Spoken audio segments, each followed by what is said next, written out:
jóvenes en TV, bienvenidos a nuestra sección de artes, el arte en tus manos. Los saludamos Fernanda Bastida y Alfredo Gutiérrez.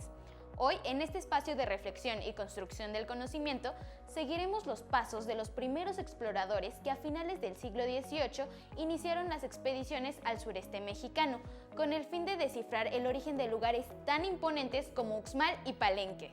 Así es, Fernanda. Como mencionas, en la última mitad del siglo XVIII comienzan estas expediciones en las que iban viajeros, artistas, geógrafos, entre muchos otros.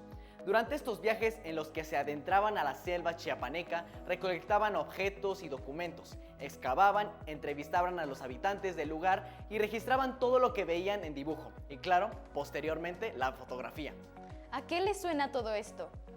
A arqueología, que aunque parezca contradictorio, es una disciplina relativamente nueva y fue precisamente con viajes como el que nos estás describiendo, Alfredo, en los que se empiezan a sentar las bases de esta disciplina que tiene como objetivo encontrar nuestro origen.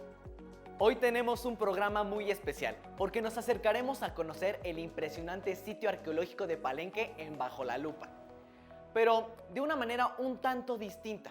Lo haremos a través de los viajes de las expediciones.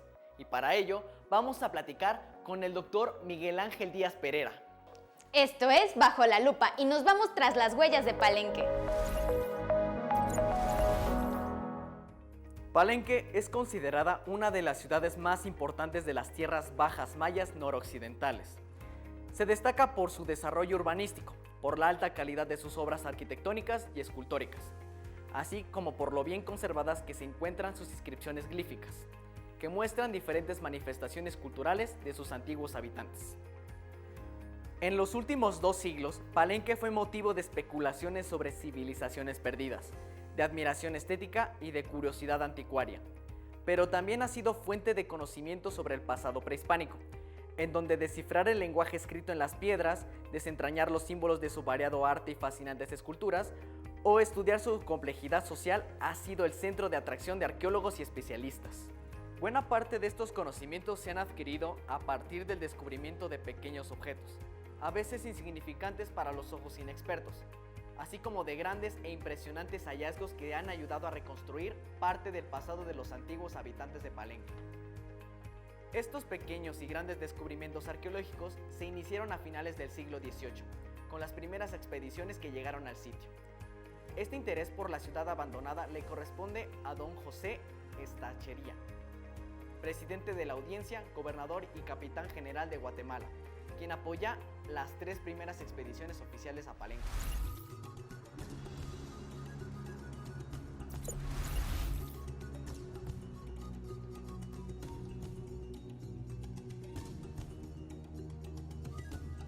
En México, ¿qué sucedió en el siglo XVIII que se interesaron por explorar Palenque? ¿Ya se tenía conocimiento de su existencia? Y es en particular un grupo de criollos, parte de esta élite, sobre todo finqueros, que son los que empiezan a promover, a raíz de que se rumoraba la existencia de una ciudad perdida, escondida en la selva, en lo que hoy conocemos como la ciudad, el sitio arqueológico de Palenque. Y es Antonio de Solís quien hereda esta información a un sobrino que se llama Ramón de Ruiz Aguiar, que era hermano de un finquero, era una persona acomodada y que convence al presidente de la Real Audiencia de Guatemala, don José de Estachería, de organizar las primeras expediciones al lugar. Se sabe de que ya José Ordóñez la había visitado previamente, pero es a partir de una voluntad de las autoridades de ese momento que se hace una serie de expediciones al sitio. Ya más o menos se rumoraba, se conocía, pero es en ese momento cuando toma realce, sobre todo por esta búsqueda de pasado y de los orígenes que traía el nacionalismo criollo, ¿no? Previo a la guerra de independencia. Eso es lo que está sucediendo y está incubándose en ese momento y que visibiliza este sitio arqueológico, esas ruinas, digamos, esas enormes piedras que explicaban cosas a la luz del futuro esperado que tenía esta élite criolla.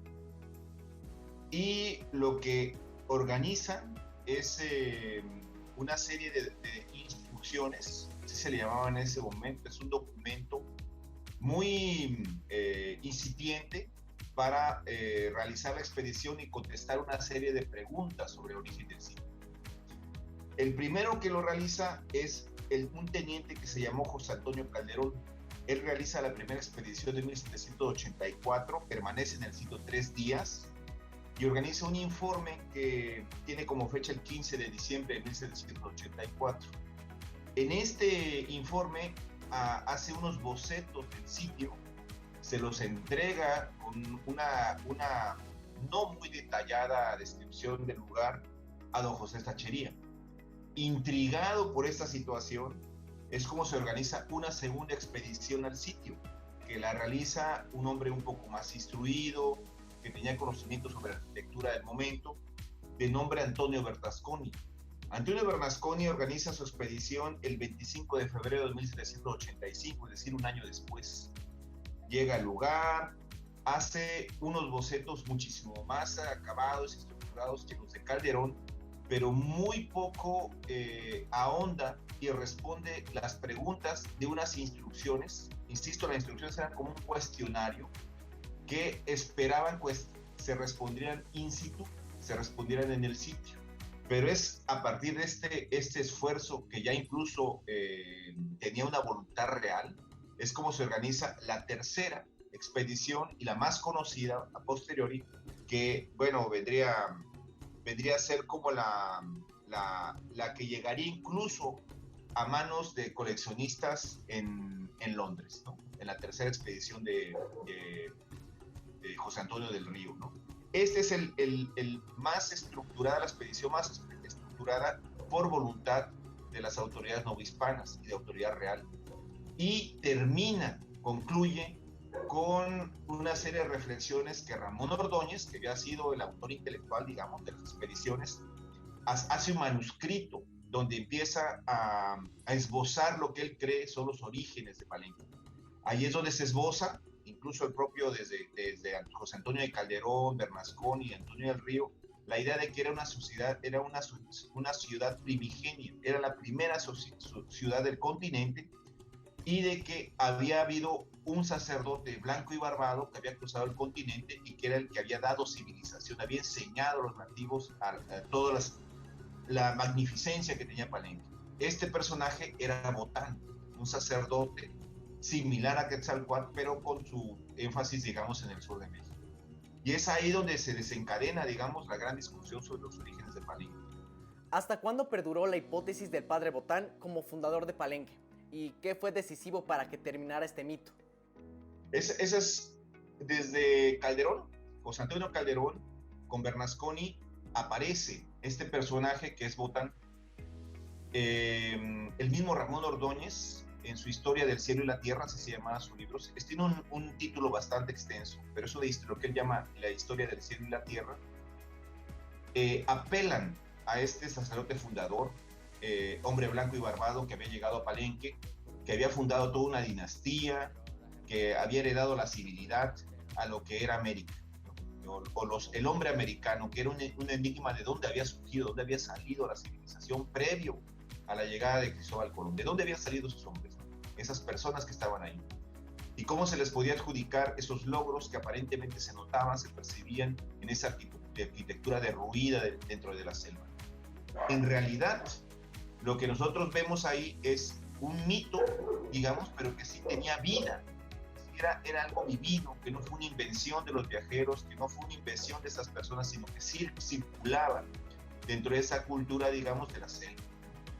Y que se ha mantenido hasta el 94, existe, se sigue manteniendo, ¿no? Esta apelación a Botán, este rasgo identitario que significa que son hombres verdaderos y que provienen de un tipo de pasado, digamos, de una memoria que se aloja en la apelación a los grandes monumentos que existen en la selva.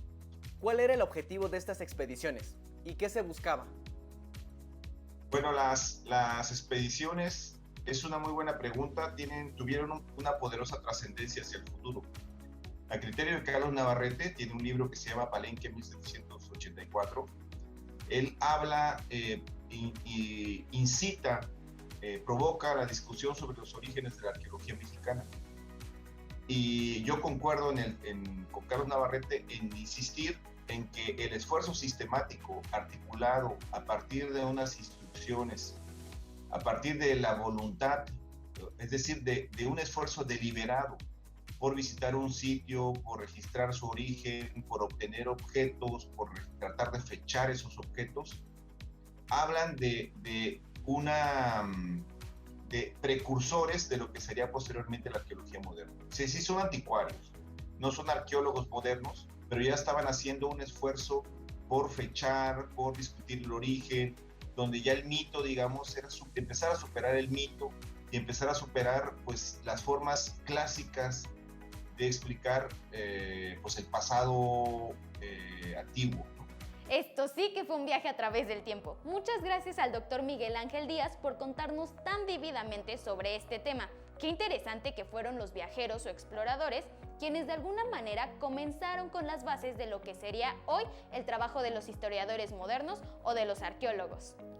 Compártenos si has realizado algún viaje de expedición. Es impresionante cómo en México no se necesita ir muy lejos. Nuestro territorio es tan rico tanto en la naturaleza como en la historia. Prácticamente en todos los estados hay algo por descubrir. Ahora, ¿qué opinan de irnos a la segunda parte del programa? También está relacionada con Palenque, pero a través del trabajo de un personaje conocido como el Poeta de América. ¿Saben de quién estoy hablando? Se trata ni nada más ni nada menos que el poeta tabasqueño Carlos Pellicer, quien además de su poesía es reconocido por ser una figura de suma relevancia en la preservación y valoración de nuestra cultura prehispánica, especialmente de las culturas olmeca y maya. Carlos Pellicer estuvo presente días después de la apertura en la tumba del Templo de las Inscripciones en Palenque. Imagínense haber sido parte de ese momento. En De los Tesoros a la Memoria seguiremos platicando de Palenque a través de los viajes y expediciones, pero ahora seguiremos las huellas de Carlos Pellicer, guiados por un invitado muy especial. Así es, Fernanda. Platicaremos con su sobrino y tocayo Carlos Pellicer López, quien tuvo la suerte de acompañar a su tío en muchos de estos viajes e incluso presenció el momento del que hablabas, cuando abrieron la tumba de Pacal en el Templo de las Inscripciones. Esto es De los Tesoros a la Memoria. Bueno, el ambiente cultural en el que crecí realmente fue muy rico porque las casas de los hermanos Pellicer, de mi tío Carlos y de mi papá Juan, eran contiguas y se comunicaban por dentro. Entonces, para nosotros, para mi hermano Juan y para mí, pues pasar literalmente a jugar a la casa de mi tío, jugar con mucho cuidado porque pasábamos a la biblioteca, pues era lo más natural del mundo. Y si estaba mi tío, pues todavía mucho mejor. Entonces, tanto en la casa nuestra como en la de mi tío, había muy buenos cuadros, y muy buenos libros y muy buena música. Entonces, pues tuve muchísima suerte para criarme en ese ambiente. ¿Recuerda cómo nació el interés de su tío por las culturas prehispánicas? Pues, según me platicaba mi tío, desde joven, desde niño, digamos, tuvo ese interés, pero ellos se vinieron a vivir aquí en 1908. Antes vivían en San Juan Bautista de Villahermosa. Y en 1908 ellos llegaron a vivir prácticamente al centro de la Ciudad de México. ¿Sí? Primero vivieron en un edificio que ya no existe, que estaba adjunto a la catedral, adjunto al Sagrario, ya no existe la calle del Sagrario. Y luego de ese edificio pasaron a vivir a la calle de Moneda número 12, literalmente enfrente de la entrada del Museo de Arqueología. Entonces yo me imagino que para mi tío, pues eso también fue un aliciente para su interés en la arqueología mexicana, y bueno, y de todas partes, ¿no? Y así fue como él seguramente empezó a interesarse en nuestra historia antigua, y de ahí vino después, ya con sus viajes que hizo, el interés para organizar museos, y por eso es que organizó el Museo primero de Villahermosa, luego el de Hermosillo, luego el de La Venta, luego el de Palenque, en fin, y otros más. ¿Nos puede relatar cuál fue el primer viaje a Palenque que realizó con su tío?